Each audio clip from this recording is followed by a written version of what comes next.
दोस्तों नमस्कार और आप देख रहे हैं विस्तार भारत।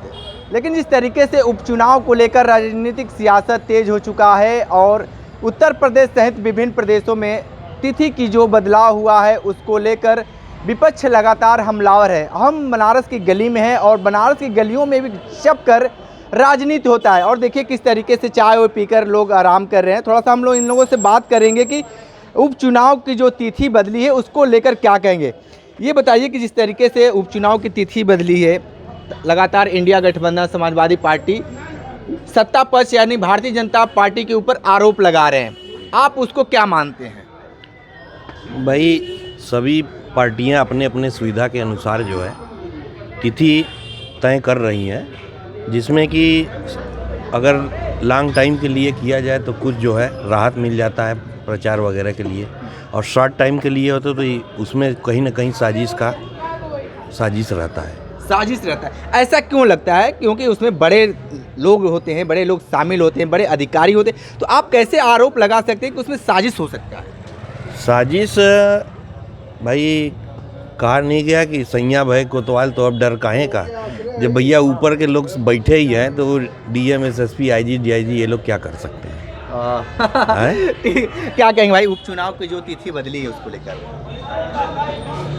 हाँ बताइए, कुछ तो बताइए। बनारस के लोग ऐसे भागते नहीं है, बताते हैं कि राजनीति में दिलचस्पी ज़्यादा रखते हैं। हम कोई राजनीति नहीं। अच्छा, ये इलेक्शन को लेकर क्या कहेंगे? उपचुनाव को लेकर, उपचुनाव को लेकर वोट डालने जाते हैं कि नहीं आप? जाते हैं तो फिर कुछ तो होगा मन में, ये चीज़ जो बदली हुई है क्यों बदली हुई है? ठीक है, और भी लोग हैं। थोड़ा सा राघवेंद्र जी ये बताइए कि जिस तरीके से लगातार आप लोग आरोप लगा रहे हैं, सत्ता पक्ष और चुनाव आयोग पे भी प्रश्न खड़ा कर दिए हैं, क्या मानते हैं क्यों तिथि बदली गई? देखिए, तिथि इसलिए बदली गई है कि अभी मुझे लगता है कि भारतीय जनता पार्टी की सरकार बुरी तरह से उपचुनाव में परास्त होने जा रही है, और तिथि बदलने के ऊपर तब हम लोग संदेह पैदा हो जाता है। आप सबको याद होगा, ये देश लोकतंत्र की स्थापना के लिए पहचान है पूरे विश्व में, और नामांकन के बाद प्रचार और चलो नामांकन के बाद पहली बार मुझे लगता है कि आज़ाद हिंदुस्तान में किसी चुनाव की तिथि बढ़ाई गई है। तिथि बढ़ी है तब बढ़ती है जब कोई प्रत्याशी की उस विधानसभा के या लोकसभा के चुनाव के दौरान आकस्मिक मृत्यु हो जाती है, तब तिथि बढ़ाई गई है। लेकिन सीधे और इनकी तानाशाही का एक सबसे छोटा एक उदाहरण आपके सामने रख दूं। केरल में विधानसभा और लोकसभा दोनों के चुनाव होने हैं, लेकिन लोकसभा तय तिथि पे होगा और विधानसभा एक हफ्ते बाद होगी। तो ये सरकार पूरी तरह से लोकतंत्र की हत्या करने पे उतारू है, लोकतंत्र के मायने बदलने के लिए उतारू है, और सब जगह। और मैं सबसे मुझे जो दिख रहा है कि तिथि बढ़ाए जाने के पीछे जो सबसे बड़ा रीज़न है, ये हवाई चप्पल पहनने वालों को हवाई जहाज़ का सफ़र कराना चाहते थे, और आज दिल्ली से बिहार का हवाई जहाज़ का टिकट आप पता कर लीजिए, शायद उतने में आप विदेश यात्रा करके चले आएंगे। चुनाव आयोग चुनाव, हाँ, ट्रेनों में की दुर्व्यवस्थाएं। तो ये चुनाव में 5-6 तारीख से जो ट्रेन चलता, ट्रेन का हवाई जहाज़ का, उससे उसकी निराशा से उसके परिणाम इनके विपरीत जाने वाले थे, तो उससे परेशान होकर के इन लोगों ने स्थिति को टालने का काम किया है। लेकिन जिस तरीके से लगातार ये कहा जा रहा है चुनाव आयोग द्वारा कि तमाम त्यौहार की वजह से बदला गया, तो फिर आप लोगों को दिक्कत क्या है? अच्छा ये बताइए, जब चुनाव की तिथि घोषित हो रही थी तो क्या ये चुनाव अधिकारियों ने क्या कैलेंडर नहीं देखा था? उस समय उनको छठ पूजा, देव दीपावली की और ये सब की उस कैलेंडर समय नहीं इनके सामने आया था? तो मतलब ये सब सीधे जनता को मूर्ख समझने का और बेवकूफ़ बनाने का जो है प्रयास कर रहे हैं। ये बाज आ जाए नहीं, जनता इनको ऐसा सबक सिखाएगी कि ये इतिहास में दर्ज हो जाएंगे। इतिहास में दर्ज है। क्या मानते हैं उपचुनाव को जिस तरीके से तिथि बदली गई है, राजनीतिक सियासत तेज हो चुका है और विपक्ष लगातार सत्ता पक्ष पे हमलावर है? देखिए, ये कोई विषय नहीं है, ये चुनाव अधिकारी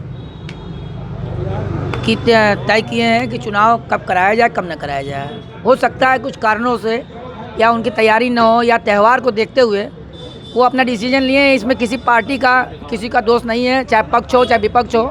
पार्टी को जब मौका मिलेगा वोटर तैयार है वोट देने के लिए और अपना वोट देंगे। जो मतों का सिचुएशन है, जो पब्लिक सोच चुकी है जहाँ वोट देना है वहाँ वो देगा, पक्ष में देगा चाहे विपक्ष में देगा।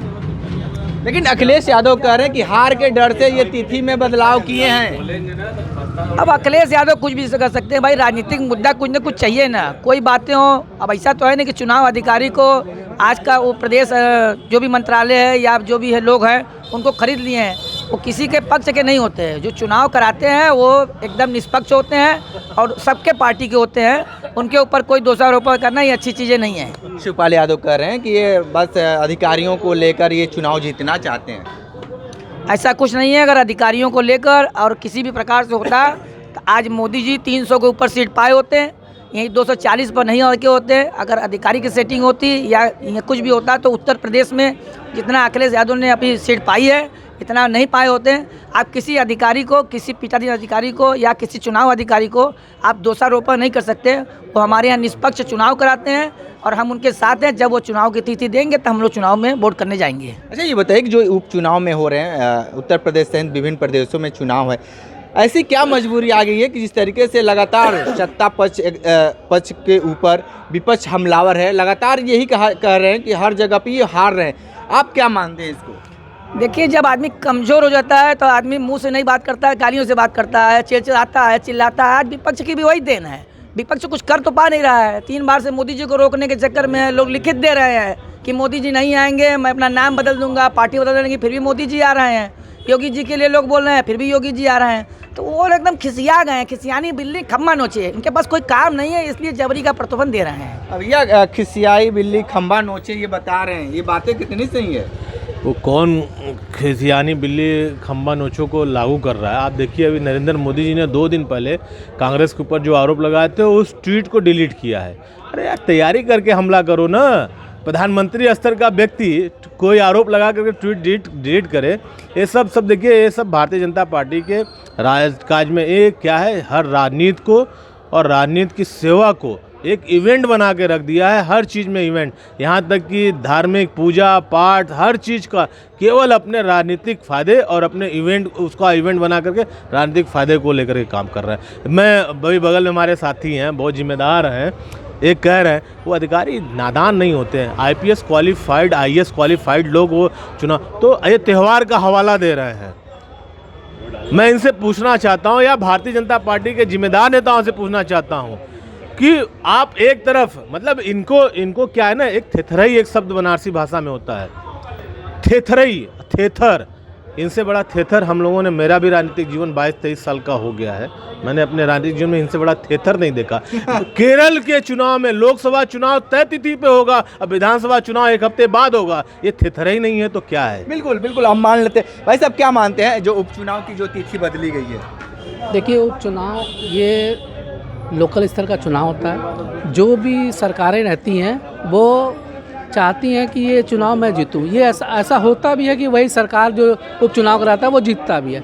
उनको कुछ लग रहा होगा कि दिक्कत है या फिर कुछ भी ऐसी चीज़ें होंगी, इस वजह से टाल दिए होंगे। लेकिन माना जाता है जो उपचुनाव होता है वो जिसकी सरकार होती है वो चुनाव जीतता है मैक्सिमम।